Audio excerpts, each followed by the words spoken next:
Hi, welcome to the online support for IELTS from Life Education. My name is Anita Sudarshan and I've been an IELTS trainer for the past 20 years. Over these years, I've seen many trends emerging regarding how grammar for IELTS should be taught. And I've seen many new trends emerging as well as some old trends disappearing.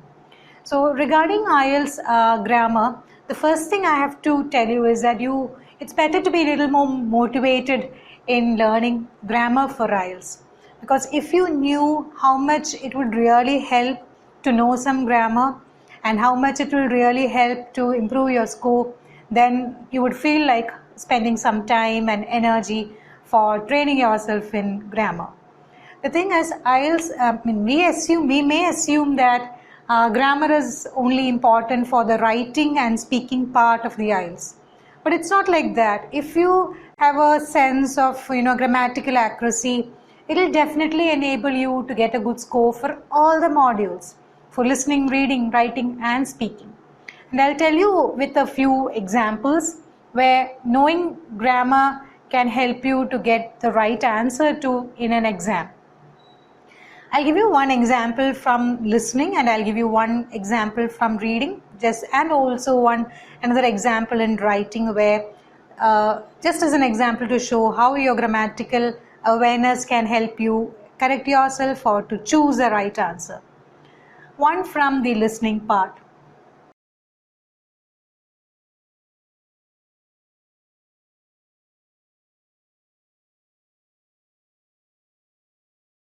Imagine in the IELTS listening, you're listening to a talk where a person is telling the benefits of exercise. And in that talk, he's using words like exercise results in a reduction of blood pressure, exercise lowers blood pressure, and you are listening to words like reduces, lowers, reduction, like that.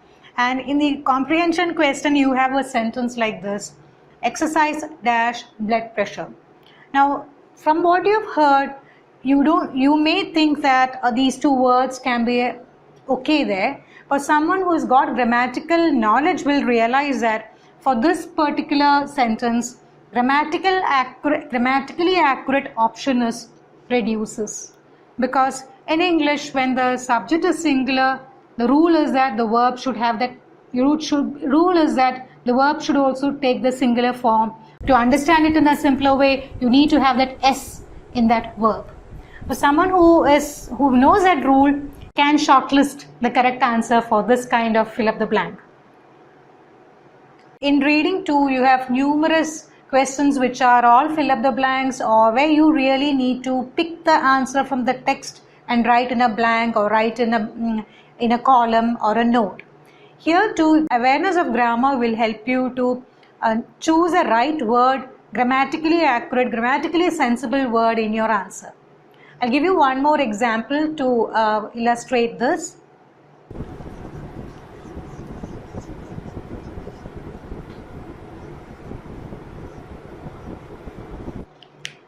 Consider this sentence. For someone who knows about grammar will realize that for such a sentence, exercise can, you need to write reduce and not reduces. Because once you have used a modal verb like this, words like can, may, must, shall and all, if you have used it in a sentence, the verb which comes after that will not take any S or any ED or any ING forms. It has to be in the base form. So reduce is accurate in this particular sentence.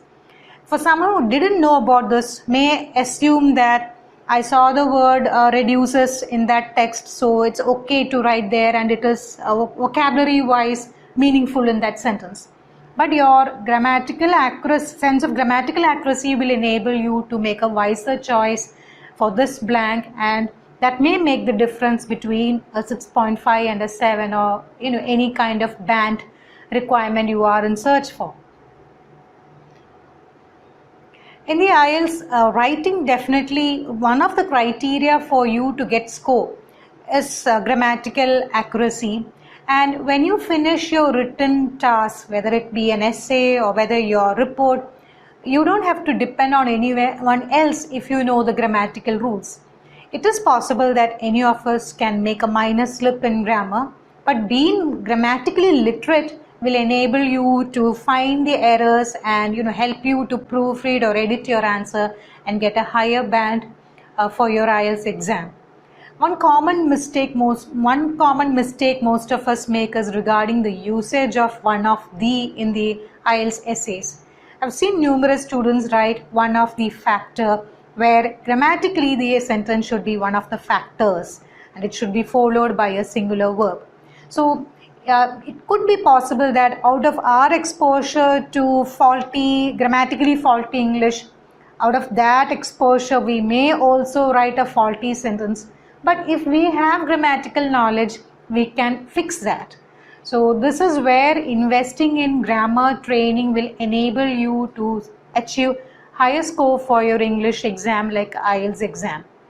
Even in speaking, it can happen that we may produce a sentence which has a grammatical mistake, but that self-awareness will help us to correct ourselves immediately, which may be appreciated by the examiner. So point is that for all the 4 modules, I believe that grammatical training and learning is essential to improve and achieve a good score for the IELTS. Now, the second thing which I want to tell you is, how do we start learning or training ourselves for grammar for IELTS? Like I said, there are these 2 approaches called prescriptive and descriptive, and I believe a fine balance of both would be really good. Descriptive approach is where you immerse yourself in that language, you listen to a lot of talks by native speakers, you listen to a lot of movies, podcasts, you read a lot, and you naturally pick up the patterns of that language. And prescriptive approach is where you consciously learn the language. Now, I've been lucky to have got a combination of both in my childhood, in my high school, because we had our batch of students, we were lucky to have teachers who spent a lot of time in these two approaches. In these 2 kind of approaches. I have to specially thank our English teachers, Usha Sebastian Miss, Radha Varma Miss, Sugumari Menon Miss, who used to spend hours of class devoted to teaching us English grammar. Usha Sebastian Miss, in fact, used a lot of her summer vacation for us to, sit under a tree, literally sit under a tree and literally be in the lap of nature and teach us a lot of grammar using the Renan Martin notes. And this kind of training actually has helped a lot of us to at least identify where we have gone wrong. It's not that we won't make mistakes, but at least we will be able to identify and correct ourselves. So, and these teachers would also spend a lot of time talking to us in that language, would encourage us to read up a lot of matter. In fact, we had a class library where a lot of books were collected of British novelists, which enabled us to get a natural exposure to that language. So I really would appreciate that approach where both prescriptive and descriptive approaches are taken into equal consideration. The third thing I want to suggest is what books might really help you for IELTS if you want to go for the prescriptive approach, where you want to consciously spend some time learning grammar. The 2 books are, one book which I have mentioned is it was a Bible of English grammar way back then. It's called the Renan Martin. And one aspect of Renan Martin is there is an explanation on what the rules are, followed up by numerous exercises. And there's another book written by Raymond Murphy.